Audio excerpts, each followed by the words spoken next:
अस्सलाम वालेकुम फ्रेंड्स, क्या हाल है, कैसे हैं? ठीक है। अच्छा फ्रेंड्स, एक झलक जो है ना माशरे की भी बात करते हैं ना, तो इस तरह का कि मैं अपने एक सुनार दोस्त की दुकान पर बैठा हुआ था कि वहाँ एक बड़ी औरत थी। उसके हाथ में कुछ कपड़े थे जो आमतौर पर शीशे वगैरह की सफाई में काम आते हैं। इस औरत ने आज से कहा कि सेठ ये कपड़े खरीद लो सफाई के लिए।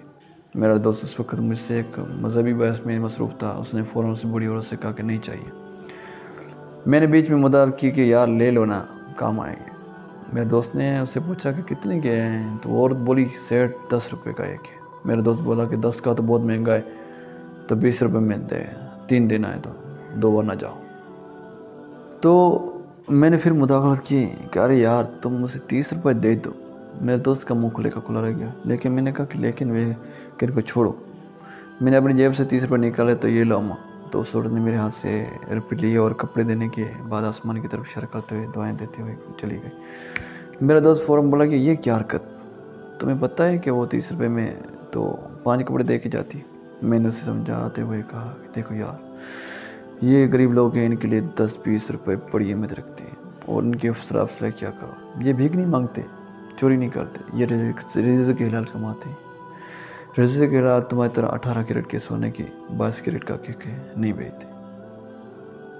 तो मेरे दोस्त ने गौर कर मेरी तरफ देखा और मैंने उससे ठंडा करने के लिए एक ज़ोर का काका लगाया। तभी कोई इनकम टैक्स ऑफिस से 2-4 अफसर आ जाएं तो उन हरामखोरों के लिए 2-3 मुर्गी और लस्सियाँ मंगवा लोगे, तब तुम्हारा दिल नहीं चलेगा। अभी 2-4 गाहक आ जाएंगे तो उनके लिए बोतलें और आइसक्रीम मंगवाते, तुम्हें मौत नहीं आएगी। लेकिन एक गरीब औरत को 30 रुपये देना पर इतना सोचते हो। अब उसके बोलने की बारी थी तो ये गरीब कोई नहीं, ये अपने आप को मजबूर ज़ाहिर करके तुम जैसे बेवकूफ़ों से ठीक ठाक कमाती है। और वैसे भी लेन देन में ना भाव ताव करना तो सुनत है। मैंने कोई गलत किया, अब मेरा पारा है हुआ। तो उसने जब ये कहा तो मेरा पारा हुआ, तो मैंने कहा यार, एक तो तुम लोगों को अपने मतलब की सुनते हो हदीसें खूब याद रहती है। जब एक से ज़्यादा शादियाँ करनी हो तो कहते हो सुन्नत है। जब खाना खाने के बाद मीठा खाने को दिल करे तो कहते हो सुन्नत है। अरे पेट फिर पत्थर बांधना भी है तो सुन्नत है ना। खुद भूखे रहकर अपना खाना भी साहिल को। जब मतलब कि उसके मैंने ये सारी बातें बताई ना, मैंने कहा कि तुम लोगों को अपनी मतलब की सुन्नतें हदीसें तो खूब याद रहती है। जब एक से ज़्यादा शादियाँ करनी हो तो कहते हो सुन्नत है। जब खाना खाने के बाद मीठा खाना हो तो दिल करके हो तो सुन्नत है। अरे और पेट भर पत्थर बांधना भी हो तो सुन्नत है ना।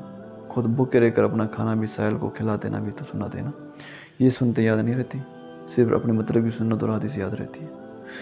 तो मेरा दोस्त किसी अन्यासिया से लगा और कहने को उसके पास कुछ नहीं बचा था। तो फिर ये एक हमारे माशरे की हकीकत कि हमारे साथ मिलकर लोगों में इंसान का शोर पैदा करने में हमारा साथ कोई नहीं देता। बस जज़ाकल्लाह।